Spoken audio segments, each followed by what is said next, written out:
nous avons un corbillard, mais jusque-là, dans nos caisses, nous avons déjà donné à peu près 2000 ou 2200 euros. Donc, il nous manque à peu près 3000. S'il y a 30 personnes ici qui donnent 100 $, nous avons cet argent. Elle est plutôt possible.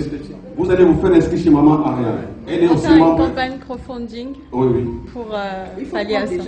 Oui, faites circuler la liste, madame, avec leur numéro de téléphone. Moi, j'avais dit, j'ai suivi la terminal ici. Il a dit de pareilles choses chez nos frères et sœurs de Nandé. On passe du type au tac. Ah, mais oui, il ne faut pas les faire quand il est chaud. Ça, c'est une honte. Pas pour ceux qui sont morts, mais pour nous, leurs frères et sœurs qui sont encore vivants. Alors, voilà, Goyo. Alors qu'on dit, il faut respecter les morts. Est-ce que ça, c'est un respect envers les morts? Et pourtant, nous sommes là et nous ne faisons rien. Ça, dans le cas de notre association, c'est un micro-projet à court terme que nous avons arrêté. Toujours faisant fi aux interventions précédentes, nous avons aussi un second projet que nous avons dit un projet à moyen terme. Nous sommes à la recherche des partenaires. Notre association, notre vie de banque, nous sommes à la recherche des partenaires. Tel que nous sommes ici, c'est plein de partenaires. Pourquoi j'ai dit nous sommes à la recherche, à la conquête des partenaires? Parce que notre province est une province à vocation purement agricole. Purement agricole. Nous n'avons pas besoin d'engrais chimiques.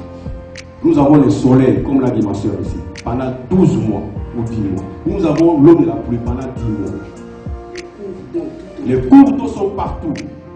Bandundu a 3 avantages d'évacuation des produits agricoles et vivriers. Il y a la voie fluviale, il y a la voie routière et il y a la voie aérienne. Il y a deux compagnies qui font l'exploitation aérienne au niveau des Bandundu. De lundi à vendredi, il y a des avions qui vont là-bas. Mais puisque dans une petite glacière, vous pouvez quand même importer un peu de poisson chez vos sœurs qui sont à Kinshasa ou même ici à Nemo. Ça vient. Au moins de le faire, ça vient. Nous avons cette facilité-là. Ce qui n'est pas, par contre, donné à tout le monde. Chez nos frères de Mbanaka, par exemple, à l'inventer là-bas, à bord du bateau pour arriver à Kinshasa, ce n'est pas moins d'un mois. Pratiquement, il n'y a plus d'avion chez eux. Tandis que chez nous, vous quittez aujourd'hui à Bandundu par voie fluviale, au plus tard demain soir, vous êtes à Kinshasa. Vous quittez aujourd'hui par route de Bandundu à Kinshasa, au plus tard demain, le lendemain, vous êtes à Bandundu. Par avion, au bout de 50 minutes, vous êtes à Bandundu. Voilà tous les atouts que nous avons dans notre province du Puy. À Kikwit, n'en parlons même pas. Si vous êtes fâché, vous pouvez faire même 3 tours du Puy de chasse par route.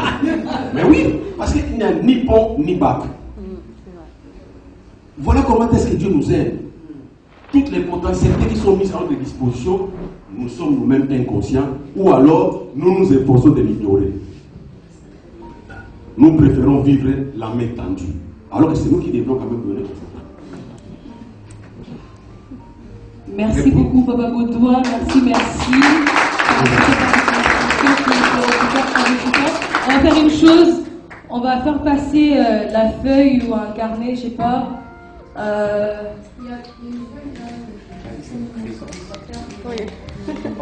Est-ce qu'on peut faire passer ça avec un stylo? Donc ça sera d'abord pour le fond, pour le corps. Pour le corbillard. Juste pour le corps. On va faire passer si vous voulez bien. C'est un enfant. Oui. C'est un enfant. Je ne sais pas si nous avons tort. Non, vous n'avez pas tort du tout. Donc ça va faire le tour de la salle. Votre nom? Dire une vérité n'est pas une insulte. Heureusement que parmi nous ici, il n'y a pas de personnes d'autres couleurs, sinon ça serait honteux. Allons-y comprendre qu'en plein 21e siècle, je dis bien en plein 21e siècle, où le monde est sophistiqué, où le monde est vraiment avancé en informatique et en technologie, dans les chefs-lieux de la province du Puy-Loup, nous partons remettre nos morts dans leur dernier demain sur des motos, parfois sur les épaules. chef-lieu de province avec double brassard, 2 brassards. Pourquoi? Parce qu'il n'a même pas de corbillard. Si on peut nous projeter, et ensuite nous allons passer. Je sais que c'est triste, mais nous devons palper la réalité pour apporter des solutions nouvelles. Voilà comment on va enterrer les gens en plein 21e siècle dans une ville qui n'est pas seulement ville, mais qui est chef-lieu de province sur les Wewa. Et s'il pleut, les Wewa est capable de renverser les morts et les morts meurent 2 fois. J'avais dit, c'est rigolo. C'est rigolo. Tout le monde a dit peut-être ce qu'il est. Je suis ceci, je suis cela. Je préférais le taire. Parce que comment je peux vanter mes titres et mes fonctions pendant qu'on enterre mes frères et sœurs dans de pareilles conditions. Alors qu'ailleurs, un des intervenants avait dit ici, a dit contrairement aux Nandais, les grands commerçants, s'ils se décident, tel que nous sommes ici, avec un pareil défi, un courageux va demander, mettez-nous un seau là-bas. Nous faisons une contribution ponctuelle. La semaine prochaine, nous achetons un corbillard pour la ville de Bandundu. Ça peut se faire. Ça peut se faire. Ailleurs, ça se fait comme ça, avec un tête de fille. Notre ville à nous, notre province à nous, ça c'est une honte indescriptible et sans précédent, en plein 21e siècle. Les images sont là. Qui peut en goûter? Nous n'avons jamais vu Livingstone, mais nous avons cru en lui en voyant ces images. Ah oui? Ah oui? Vous et moi, nous n'allons pas croire à ça parce que nous n'avons jamais enterré nos morts sur les motos Wewa. Mais au moins nous voyons les images. Et ça ne se passe pas ailleurs, ça se passe chez nous. Alors que notre province du Kwilu n'a que 2 villes. La ville de Bandundu et la ville de Kikwit. Quelqu'un a semblé dire ici que non, il ne donne pas la responsabilité au gouvernement. J'ai mis au fond de mon cœur. Dans tous les États du monde, c'est d'abord l'État qui est le premier opérateur économique. Vous avez un hôpital général, à tout le monde nous appelons ça hôpital de référence. Quand vous allez dans cet hôpital, il n'y a ni ambulance, ni corbillard. Et quand un particulier va vouloir prendre les devants, il a des obstacles. Ah non, il faut voir ceci. Est-ce que vous avez un permis de ceci? Est-ce que vous avez vraiment une attestation de naissance? Vous avez une attestation de mort? On va demander à quelqu'un qui est vivant une attestation de mort. Parce qu'il veut investir un corbillard chez lui dans sa vie. Allons-y comprendre. Bizarre. Bizarre. C'est pour nous avoir lancé un appel. Nous lançons, disons, un appel à tous les ressortissants du Kwilu, à tous les ressortissants de la ville de Bandundu, de nous prêter une main forte pour que nous puissions arriver à acheter ne fût-ce qu'un corbillard. Dans notre association, nous avions ouvert une caisse depuis le mois d'août de l'année passée. Nous avons dit que nous prenons une année. Au plus tard, au mois d'août 2025, nous devons acheter. Bonsoir tout le monde. Bonsoir. Oui, c'est pour nous tous ici une très grande joie. Allô? Mais c'est bon? Hein? Ah, ici c'est mieux. Je disais que c'était une très grande joie pour tous. Le fait que nous nous sommes retrouvés aujourd'hui, à tout seigneur, tout honneur. Nous remercions sincèrement Maman Eran qui a eu l'initiative de nous réunir aujourd'hui et de parler de notre contrée. Je félicite tout le monde qui m'a précédé ici, à partir de la première équipe jusqu'à la dernière. Pourquoi j'ai dit cela? J'ai suivi attentivement les différents exposés. Une seule chose m'a retenu. Tout le monde qui a parlé avait comme dénominateur commun l'agriculture. Et j'en étais vraiment très très content. Pourquoi? Parce que ceux qui ont parlé de l'agriculture étaient de la province de Bas-Congo, Bandundu, anciennement appelée province de Lyokoville. Contrairement à d'autres provinces qui ont des richesses minérales, mais nous au moins, dans les grands Bandundu, qui en son temps réunissaient la province du Kwango, de Maïndombe et de la Kwilu, nous avons des richesses plutôt sur ce qui est la fertilité de notre sol. Bandundu, anciennement province du Bandundu et du Bas-Congo, ont une fertilité des sols donc indescriptible et sans précédent.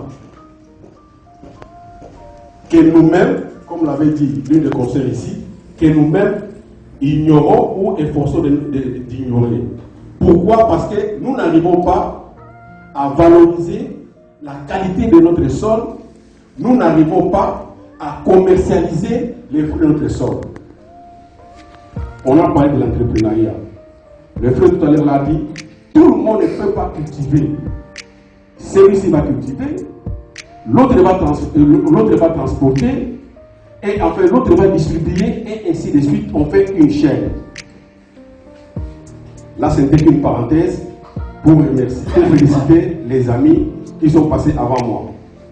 Et encore, notre sœur, docteur, avec son frère que j'appelle des jumeaux, quand vous avez parlé là, j'ai eu de la chair de poule. Personnellement, je connais, nous on l'appelait Papa Justin Matiti. Je connais et Papa Justin Matiti, et ses racines, et ses œuvres, et tout ce qu'il a fait, et pour la République, et pour les territoires de Baraka, et pour la province du Bandundu, et pour.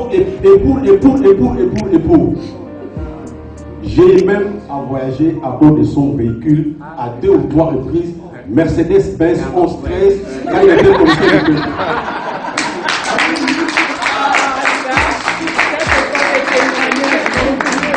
C'est pourquoi j'ai désolé que quand vous avez parlé, j'ai sursauté et j'ai eu la chair de poule.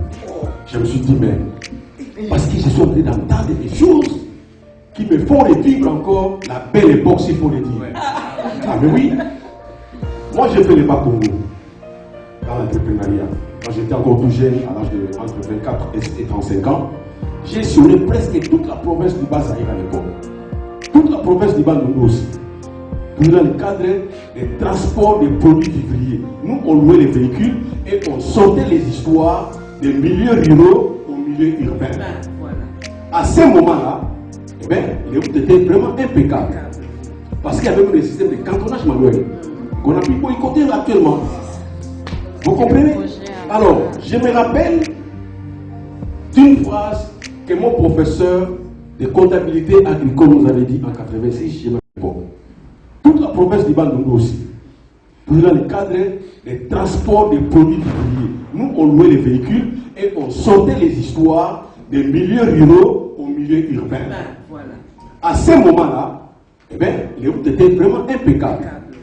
Parce qu'il y avait même des systèmes de cantonnage manuel qu'on a pu boycotter actuellement. Vous comprenez? Alors, je me rappelle d'une phrase que mon professeur de comptabilité agricole nous avait dit en 86, je me rappelle. Il dit, chers étudiants, sachez bien que la route dans un pays, c'est comme la colonne vertébrale dans un corps humain. Et dans la colonne vertébrale, vous trouverez, il y a un gros tuyau et puis il y a des petits annexes. Il a parlé des états de nos routes actuelles. Comment pouvons-nous développer notre pays aussi longtemps que nous n'avons pas de bonnes, comment on appelle ça, les infrastructures routières. L'entretien des routes de dessertes agricoles ne se font plus. Jamais. Nous connaissons des pénuries de produits. Pourquoi? Comment est-ce qu'on peut arriver à produire de 2 tonnes à 3, 5 tonnes aussi longtemps que les premiers stocks n'ont pas été évacués, les premiers stocks n'ont pas été commercialisés? On a connu des pénuries, tout qu'on sort. Aujourd'hui, déjeuner avec un œuf, c'est du luxe. Un œuf, s'il vous plaît, chez nous au pays. Il a parlé des poulaillers. Simple. Vous avez des poulaillers, vous avez des poules pondeuses. Eh bien, l'intérêt est moindre, mais la rotation est rapide. C'est ce que nous oublions. Ma soeur ici a parlé de l'entrepreneuriat. Voilà les choses que nous pouvons mettre en pratique.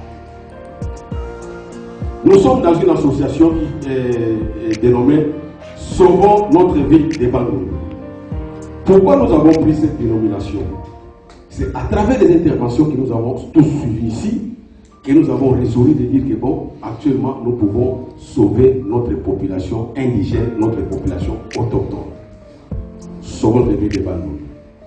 Sur le plan nutritionnel, sur le plan sanitaire, sur le plan alimentaire, sur le plan des soins de santé.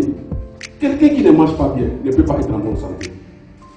Quelqu'un non plus qui n'est pas en bonne santé ne peut pas bien manger.